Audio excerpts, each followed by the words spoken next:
ನಮಸ್ಕಾರ ಸ್ನೇಹಿತರೆ, ಮಸ್ತ್ಮಗ.com ಇತಿಹಾಸ ದರ್ಶನ ವಿಶೇಷ ಸರಣಿಗೆ ಸ್ವಾಗತ. ನಾನು ಅಮರ್ ಪ್ರಸಾದ್. ಶಾತವಾಹನರು ಯಾರು? ಇವರು ಇಷ್ಟು ದೊಡ್ಡ ಸಾಮ್ರಾಜ್ಯ ಕಟ್ಟಿದ ಹೇಗೆ? ಸ್ನೇಹಿತರೆ, ಇತಿಹಾಸ ದರ್ಶನ ಸರಣಿಯಲ್ಲಿ ಬರ್ತಾ ನಾವು 38ನೇ ಸಂಚಿಕೆಗೆ ಕಾಲಿಟ್ಟಿದ್ದೇವೆ. ಈ ಸುದೀರ್ಘ ಪಯಣದಲ್ಲಿ ನಾವು ಬಹುತೇಕ ಉತ್ತರ ಭಾರತದ ಇತಿಹಾಸವನ್ನೇ ನೋಡ್ತಾ ಬಂದಿದ್ದೀವಿ. ಮಧ್ಯೆ ಮಧ್ಯೆ ಕರ್ನಾಟಕದ ಇತಿಹಾಸ ಕೂಡ ಬಂತು. ಆದರೆ ದಾಖಲೆ ಮತ್ತು ಈ ನೆಲದ ರಾಜಕೀಯ ಇತಿಹಾಸ ಕೊರತೆಯಿಂದ ಇಲ್ಲಿ ತನಕ ನಮಗೆ ಅವ್ರ ಬಗ್ಗೆ ತಿಳ್ಕೊಳ್ಳೋಕೆ ಆಗಿರಲಿಲ್ಲ. ಆದರೆ ಇವತ್ತು ಆ ಕೊರಗಿಗೆ ಒಂದು ಅಂತ್ಯ ಹಾಡೋಣ. ಭಾರತದ ಇತಿಹಾಸದಲ್ಲಿ ಸಿಂಹಗಳಂತೆ ಸಿಡಿದ ದಕ್ಷಿಣದ ವೀರಪುತ್ರರ ಬಗ್ಗೆ ನಾವು ಆರಂಭ ಮಾಡೋಣ. ಸ್ನೇಹಿತರೆ, ಅವರು ಕರ್ನಾಟಕವನ್ನ ಆಳಿದ ಮೊದಲ ದಕ್ಷಿಣದ ಮನೆತನದವರಾಗಿದ್ರು. ನಿಂತಲ್ಲೇ ಉತ್ತರವನ್ನ ನಡುಗಿಸಿದ ಬಲಿಷ್ಠ ಸಾಮ್ರಾಟರಾಗಿದ್ರು. ದಕ್ಷಿಣ ಭಾರತ ಇದುವರೆಗೂ ಕಾಣದ ಮಹಾ ಪರಾಕ್ರಮವನ್ನ ತೋರಿದ್ರು ಅವರು. ಸೊ ತಡ ಮಾಡೋದು ಬೇಡ, ಆ ವೀರರ ಬಗ್ಗೆ, ಅವರು ಕಟ್ಟಿದ ರಾಜ್ಯದ ಬಗ್ಗೆ, ಈ ದೇಶಕ್ಕೆ ಅವರು ಕೊಟ್ಟ ಕೊಡುಗೆ ಬಗ್ಗೆ ವಿಸ್ತೃತವಾಗಿ ನಾವು ಅರ್ಥ ಮಾಡ್ಕೊಳ್ತಾ ಹೋಗೋಣ.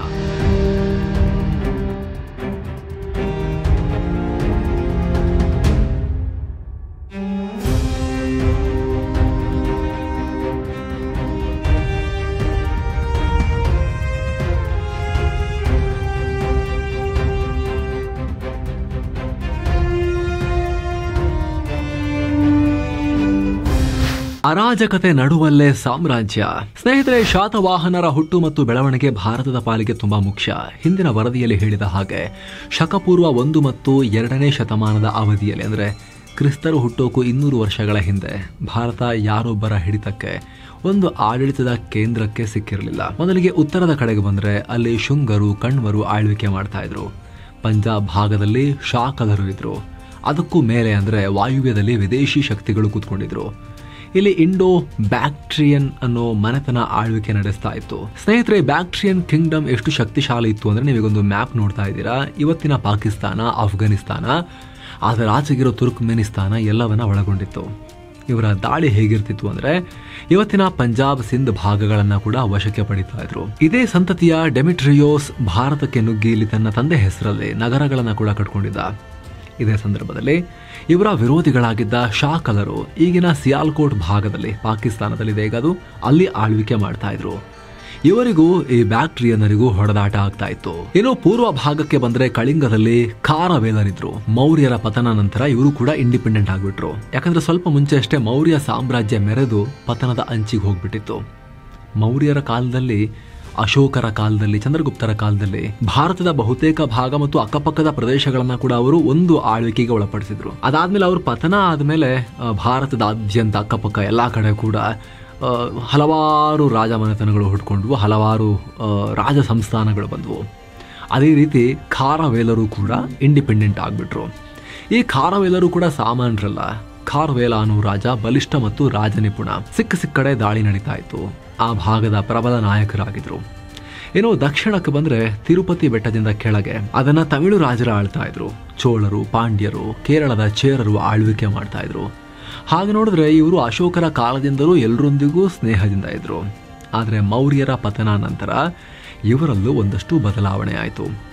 ಹೀಗೆ ಇಡೀ ದೇಶ ಪ್ರಬಲ ಪಾಳೆಯಗಳ ಕೈಲಿ ಸಿಕ್ಕಿ ಹರಿದು ಹೋಗಿತ್ತು. ಈ ಹೊತ್ತಲ್ಲಿ ದಕ್ಷಿಣದ ನೆಲದಿಂದ ಅದೊಂದು ಪ್ರಬಲ ಮನೆತನ ಸೃಷ್ಟಿಯಾಯಿತು. ಅದೇ ಶಾತವಾಹನ. ಇನ್ನು ವರದಿಯಲ್ಲಿ ಮುಂದುವರಿಯುವ ಮುನ್ನ 7 ಸೈನ್ಸ್ ಟೂರಿಸಂ ಕಂಪನಿ ಕಾಶಿ ಅಯೋಧ್ಯೆಗೆ ಮತ್ತೊಂದು ಟ್ರಿಪ್ ಆಯೋಜನೆ ಮಾಡಿದೆ. ಬೆಸ್ಟ್ ಪ್ರೈಸ್ 39,500 ರೂಪಾಯಿ ಮಾತ್ರ. Kashi Ayodhya Triveni Sangam Gaya Bodh Gaya 4 night 5 days trip ಇದು. ಫ್ಲೈಟ್ ಟಿಕೆಟ್ಸ್ 3 ಸ್ಟಾರ್ ಹೋಟೆಲ್ ನಲ್ಲಿಷ್ಟೇ. ಆಲ್ ಮೀಲ್ಸ್, ದೇವರ ದರ್ಶನ, ಎಸಿ ಟ್ರಾನ್ಸ್ಪೋರ್ಟ್ ವ್ಯವಸ್ಥೆ, ಬೋಟಿಂಗ್ ಮತ್ತು auto charges, 24/7 Kannada tour manager ಸೌಲಭ್ಯ, ಹಾಗೆ ಹಿರಿಯ ನಾಗರಿಕರಿಗೆ ವಿಶೇಷ ಕೇರ್ ಕೂಡ ಇರುತ್ತೆ. ಇದೆಲ್ಲ ಇನ್ಕ್ಲೂಸಿವ್ ಪ್ಯಾಕೇಜ್ ಇದು. ಹೊರಡೋ ದಿನ ಡಿಸೆಂಬರ್ 3, 2025. ಕೆಲವೇ ಸೀಟುಗಳು ಲಭ್ಯ. ಆಸಕ್ತರು ಈ ನಂಬರ್ಗೆ ಕಾಲ್ ಮಾಡಿ ನಿಮ್ಮ ಸೀಟನ್ನ ಕೂಡ ಬುಕ್ ಮಾಡಿ. ಬನ್ನಿ ಈಗ ವರದಿಯಲ್ಲಿ ಮುಂದುವರಿಯೋಣ. ಸ್ನೇಹಿತರೆ, ಶಾತವಾಹನ ಈ ಪದ ಕೇಳಿದ್ರೆ ಇತಿಹಾಸಕಾರರ ಕಿವಿಯ ನೆಟ್ಟಿಗಾಗುತ್ತೆ. ಕರ್ನಾಟಕ ಮತ್ತು ಆಂಧ್ರ ಭಾಗದಲ್ಲಿ ಇವರಿಗೆ ಇವತ್ತಿಗೂ ಅಪಾರ ಅಭಿಮಾನಿಗಳಿದ್ದಾರೆ. ಇದಕ್ಕೆ ಕಾರಣ ಇವರು ತೋರಿದ ಧೈರ್ಯ ಮತ್ತು ಸಾಹಸ, ಸಾಮರ್ಥ್ಯ. ನಿಮಗೆ ಹಿಂದಿನ ಸಂಚಿಕೆಯಲ್ಲಿ ಶುಂಗರು ಮತ್ತು ಕಣ್ವರ ಬಗ್ಗೆ ಹೇಳುವಾಗ ದಕ್ಷಿಣದ ರಾಜರು ಬಂದು ಅವ್ರನ್ನ ಇದ್ದಕ್ಕಿದ್ದಂತೆ ಕೆಡವಿದ್ರು ಅಂತ ಹೇಳಿದ್ವಿ. ಆ ದಕ್ಷಿಣದ ರಾಜರು ಇದೇ ಶಾತವಾಹನರು. ಸ್ನೇಹಿತರೆ, ಶಾತವಾಹನರು ಮೂಲತಃ ಆಂಧ್ರ ಮತ್ತು ಕನ್ನಡ ನಾಡಿನವರು ಅಂತ ಹೇಳ್ತಾರೆ. KP ಜೈಸ್ವಾಲ್ ರಂತ ವಿದ್ವಾಂಸರು ಇವರು ಕನ್ನಡ ನಾಡಿಗೆ ಸೇರಿದವರು ಅಂತ ಹೇಳಿದ್ರು. ಬಹುತೇಕ ವಿದ್ವಾಂಸರು ಇವರು ತೆಲುಗು ಮೂಲ ಅಂತಾನೆ ಹೇಳ್ತಾರೆ. ಆದ್ರೆ ಇವತ್ತಿನ ತೆಲಂಗಾಣ, ಆಂಧ್ರ ಪ್ರದೇಶದ ಕೆಲ ಭಾಗಗಳನ್ನ ಇವರು ಆಳ್ತಾ ಇದ್ರು. ಅಲ್ಲಿಂದಲೇ ಇವರ ರಾಜ್ಯಭಾರ ಶುರುವಾಯಿತು ಅಂತ ದಾಖಲೆ ಮುಂದಿಡ್ತಾರೆ. ಅದಕ್ಕೆ ಪುಷ್ಟಿ ಕೊಡೋ ಹಾಗೆ ಶ್ರೀಕಾಕುಳಂ, ಕೃಷ್ಣ, ಗುಂಟೂರು, ಪೈಥಾನಗಳಲ್ಲಿ ಇವರ ಶಾಸನ ಸಿಕ್ಕಿದೆ. ನಾಣ್ಯಗಳಲ್ಲಿ ಸ್ಕಂದ ಪುರಾಣದಲ್ಲೂ ಕೂಡ ಇವರು ತಮ್ಮಂತಾವು ಆಂಧ್ರದವರು ಅಂತ ಹೇಳ್ಕೊಂಡಿದ್ದಾರೆ ಅಂತ ವಾದ ಮಂಡಿಸ್ತಾರೆ. ಹೀಗಾಗಿ ಇವರು ಆಂಧ್ರ ಮೂಲದವರೇ ಅನ್ನೋದು ತುಂಬಾ ಜನರ ವಾದ, ಹೆಚ್ಚಿನವರ ವಾದ. ಏನೋ ಪ್ರಾರಂಭದಲ್ಲಿ ಮೌರ್ಯರ ಸಾಮಂತರಾಗಿದ್ದ ಶಾತವಾಹನರು ಅವರ ಪತನ ನಂತರ ಆಗಲೇ ಹೇಳಿದ ಹಾಗೆ ಸ್ವತಂತ್ರ ಆಳ್ವಿಕೆ ಶುರು ಮಾಡಿದ್ರು. ಇನ್ನು ಕಾಲಘಟ್ಟದ ವಿಚಾರಕ್ಕೆ ಬಂದ್ರೆ ಸಾಕಷ್ಟು ವಾದಗಳಿವೆ ಇವ್ರ ಕಾಲದ ಬಗ್ಗೆ. ಕೆಲವರು ಇವರು ಶಕಪೂರ್ವ 3ನೇ ಶತಮಾನದಲ್ಲೇ ಇದ್ರು ಅಂತ ಹೇಳಿದ್ರೆ, ಇನ್ನು ಕೆಲವರು ಶಕಪೂರ್ವ 1ನೇ ಶತಮಾನದಿಂದ ಇವರು ಆರಂಭ ಆಯಿತು ಅಂತ ಹೇಳ್ತಾರೆ. ನಾನಾಘಾಟ್ ಗುಹೆಯಲ್ಲಿನ ಶಿಲಾಶಾಸನದಲ್ಲಿ ಸಿಮುಕ ಈ ಸಂತತಿಯ ಮೊದಲ ರಾಜ ಅಂತ ಉಲ್ಲೇಖಿಸಲಾಗಿದೆ. ಪುರಾಣಗಳಲ್ಲಿ ಈ ರಾಜನ ಹೆಸರು ಇನ್ನೂ ವಿಭಿನ್ನವಾಗಿ ಉಲ್ಲೇಖ ಮಾಡಿದ್ದಾರೆ. ಮತ್ಸ್ಯ ಪುರಾಣದಲ್ಲಿ ಶಿಶುಕ ಅಂದ್ರೆ ವಿಷ್ಣು ಪುರಾಣದಲ್ಲಿ ಶಿಪ್ರಕ ಅಂತಿದೆ. ವಾಯು ಪುರಾಣದಲ್ಲಿ ಸಿಂಧುಕ ಅಂತ ಹೇಳಿದ್ದಾರೆ. ಒಂದು ವಾದದ ಪ್ರಕಾರ ಶಕಪೂರ್ವ 3ನೇ ಶತಮಾನದಲ್ಲೇ ಸಿಮುಕ ಬದುಕಿದ್ರು ಅಂತ ಹೇಳ್ತಾರೆ. ಆದ್ರೆ ಇನ್ನೂ ಕೆಲ ಇತಿಹಾಸಕಾರರು ಇವರು ಕಣ್ವರ ಬಳಿಕ ಬಂದ್ರು ಅನ್ನೋ ವಾದ ಮುಂದಿಡ್ತಾರೆ. ಆದ್ರೆ ಕಣ್ವ ವಂಶದ ಕೊನೆಯ ರಾಜ ಸುಶರ್ಮನನ್ನ ಸಿಮುಕ ಕೊಂದ ಆ ನಂತರವೇ ಸುಮಾರು ಶಕಪೂರ್ವ 1ನೇ ಶತಮಾನದಲ್ಲಿ ಈ ರಾಜ್ಯ ಹುಟ್ಟಿದ್ದು ಅಂತಲೂ ಕೆಲವರು ಹೇಳ್ತಾರೆ. ಸಾಕಷ್ಟು ಅಸ್ಪಷ್ಟತೆ ಇದೆ, ಒಂದು ಕ್ಲಿಯರ್ ಆನ್ಸರ್ ಇಲ್ಲ. ಇಲ್ಲಿ ಕಾಲಘಟ್ಟದಲ್ಲಿ ಏನೇ ವಾದ ಇದ್ರೂ ಕೂಡ ಇವರು ಮೌರ್ಯರ ಸಾಮಂತರಾಗಿದ್ರು ಆರಂಭದಲ್ಲಿ. ಬಳಿಕ ಮೌರ್ಯರ ಪತನ ಆದ್ಮೇಲೆ ಇವರು ಇಂಡಿಪೆಂಡೆಂಟ್ ಆದ್ರೂ ಉತ್ತರದ ಬೇರೆ ಬೇರೆ ರಾಜರನ್ನ ಸೋಲಿಸಿ ದೇಶವನ್ನ ದೊಡ್ಡ ಮಾಡ್ತಾ ಹೋದ್ರು ಅಂತ ಎಲ್ಲರೂ ಒಪ್ತಾರೆ. ಜೊತೆಗೆ ಮೆಗಾಸ್ತನಿಸ್ನ ಇಂಡಿಕಾ ಕೃತಿಯಲ್ಲಿ ಅಂಡಾರೆ ಅನ್ನೋ ಬುಡಕಟ್ಟು ಜನಾಂಗವನ್ನ ಉಲ್ಲೇಖಿಸಲಾಗಿದೆ. ಅವರು ಭಾರತದ ದಕ್ಷಿಣ ಭಾಗದಲ್ಲಿ ಆಡಳಿತ ಮಾಡ್ತಾ ಇದ್ರು ಅಂತ ಹೇಳಿದ್ದಾರೆ. ಸೊ ಅಂಡಾರೆ ಅಂದ್ರೆ ಆಂಧ್ರರು ಅಂತ ಇತಿಹಾಸಕಾರರು ಹೇಳ್ತಾರೆ. ಅಲ್ಲದೆ ಅಂಡಾರೆ ರಾಜ 1,00,000 ಪದಾತಿ ದಳ, 2,000 ಅಶ್ವದಳ ಮತ್ತು 1,000 ಆನೆಗಳನ್ನ ಹೊಂದಿದ್ರು ಅಂತ ಉಲ್ಲೇಖ ಇದೆ. ಹೀಗಾಗಿ ಇದನ್ನ ಆಧಾರವಾಗಿಟ್ಕೊಂಡು ಅಷ್ಟು ದೊಡ್ಡ ರಾಜರು ಯಾರಿದ್ರು, ಅದು ಇವರೇ, ಅದು ಶಾತವಾಹನರೇ. ಇವರು ಶಕಪೂರ್ವ 3ನೇ ಶತಮಾನದಲ್ಲೇ ಆಡಳಿತ ಮಾಡಿರಬಹುದು ಅಂತ ಇತಿಹಾಸಕಾರರು ಹೇಳ್ತಾರೆ. ಸ್ನೇಹಿತರೆ, ನೀವು ತೆಗೆದುಕೊಳ್ಳೋ ಒಂದೊಂದು ಮಸ್ಮಗ ಪ್ರೀಮಿಯಂ ಮೆಂಬರ್ಶಿಪ್ ಕೂಡ ನಮಗೆ ದೊಡ್ಡ ಶಕ್ತಿ. ಇದರಿಂದ ನಾವು ಇನ್ನಷ್ಟು ಎಕ್ಸ್ಕ್ಲೂಸಿವ್ ವರದಿ, ಗಾಢ ವಿಶ್ಲೇಷಣೆಗಳನ್ನ ನಿಮ್ಮ ಮುಂದೆ ತರೋಕೆ ಸಾಧ್ಯ ಆಗುತ್ತೆ. ಮೆಂಬರ್ಸ್ ಓನ್ಲಿ ಎಕ್ಸ್ಕ್ಲೂಸಿವ್ ವಿಡಿಯೋಸ್ ಮತ್ತು ಲೈವ್ ಇಂಟರಾಕ್ಷನ್ಸ್ ಕೂಡ ಅಲ್ಲಿ ಮೆಂಬರ್ಸ್ಗೆ ಮಾತ್ರ ಸಿಗುತ್ತೆ. ಆ ವಿಡಿಯೋಸ್ಗೆ ನಮ್ಮ ಚಾನಲ್ ಕಡೆಯಿಂದ ನಾವು ಹಾಕೋ ಯಾವುದೇ ಆಡ್ಸ್ ಇರೋದಿಲ್ಲ. ಆಂಡ್ರಾಯ್ಡ್ ಯೂಸರ್ಸ್ ಜಾಯಿನ್ ಬಟನ್ ಮೇಲೆ ವಿಡಿಯೋ ಕೆಳಗಿದೆ ಕ್ಲಿಕ್ ಮಾಡಿ. ಹಾಗೆ ಆಪಲ್ ಯೂಸರ್ಸ್ ಡಿಸ್ಕ್ರಿಪ್ಷನ್ ಅಥವಾ ಪಿನ್ ಕಾಮೆಂಟ್ ಅನ್ನ ಚೆಕ್ ಮಾಡಿ. ನಿಮ್ಮ ಸಪೋರ್ಟೇ ನಮ್ಮ ಶಕ್ತಿ. 4 ಶತಮಾನಗಳ ಕಾಲ ರಾಜ್ಯಭಾರ. ಶಾತವಾಹನರ ವಿಶೇಷತೆಯನ್ನು ನೋಡೋದಾದ್ರೆ ಇವರನ್ನ ಶಕಪೂರ್ವ ಮತ್ತು ಸಾಮಾನ್ಯ ಶಕ ಎರಡಕ್ಕೂ ಸಾಕ್ಷಿಯಾದವರು ಅಂತ ಹೇಳ್ತಾರೆ. ಕ್ರಿಸ್ತ ಪೂರ್ವ ಮತ್ತು ಕ್ರಿಸ್ತ ಶಕ ಎರಡೂ ಅವಧಿಯಲ್ಲೂ ಕೂಡ. ಯಾಕಂದ್ರೆ ಎರಡೂ ಕಾಲದಲ್ಲೂ ಇವರು ಸುದೀರ್ಘ ಆಡಳಿತ ಮಾಡಿದ್ದಾರೆ. ಶಕಪೂರ್ವ 228ರಲ್ಲಿ ಶುರುವಾದ ಇವರ ಆಡಳಿತ ಸಾಮಾನ್ಯ ಶಕ 224ರ ತನಕ ಅಂದ್ರೆ 452 ವರ್ಷಗಳ ಕಾಲ ಇರುತ್ತೆ. ಗೋದಾವರಿ ನದಿಯಲ್ಲಿರೋ ಪ್ರತಿಷ್ಠಾನದಲ್ಲಿ ಇವರ ರಾಜಧಾನಿ ಇದ್ದು ನಂತರ ಬೇರೆ ಕಡೆಗೆ ಶಿಫ್ಟ್ ಆಗುತ್ತೆ. ಮೊದಲಿಗೆ ಸಿಮುಕ ಕಣ್ವ ರಾಜ್ಯದಲ್ಲಿ ಕೆಲಸ ಮಾಡ್ತಿದ್ರು. ಆದ್ರೆ ಕಣ್ವರು ಬಲಹೀನರಾದ ಮೇಲೆ ಸಿಮುಕರೇ ಸ್ವತಂತ್ರರಾಗಿ ರಾಜ್ಯ ಸ್ಥಾಪನೆ ಮಾಡಿದ್ರು. ನಾನಾಘಾಟ್ ಶಾಸನದಲ್ಲಿ ಇವ್ರನ್ನ ರಾಜ ಸಿಮುಕ ಶಾತವಾಹನ ಅಂತ ವರ್ಣಿಸಲಾಗಿದೆ. ಸುಮಾರು 23 ವರ್ಷ ರಾಜ್ಯ ಆಳಿದ ಸಿಮುಕ ತಮ್ಮ ಕಾಲದಲ್ಲಿ ಅನೇಕ ಪ್ರದೇಶಗಳನ್ನ ವಶಕ್ಕೆ ತಗೋತಾರೆ. ಕುಂದಾಚಾರ್ಯರು ಇವರಿಗೆ ಗುರುವಾಗಿ ಸಹಾಯ ಮಾಡ್ತಾರೆ. ಈತನ ನಂತರ ಕೃಷ್ಣ ಬರ್ತಾರೆ. ಅವರು 10 ವರ್ಷ ರಾಜ್ಯ ಆಳ್ತಾರೆ. ಈ ಕೃಷ್ಣರನ್ನ ಶಾತವಾಹನರ ಅತ್ಯಂತ ಪ್ರಬಲ ಅರಸರ ಪಟ್ಟಿಯಲ್ಲಿ ಗುರುತಿಸಲಾಗುತ್ತೆ. ನಾಸಿಕ್ ಮತ್ತು ಮಧ್ಯಪ್ರದೇಶದವರೆಗೆ ಸಾಮ್ರಾಜ್ಯ ವಿಸ್ತರಣೆಯಾಗುತ್ತೆ.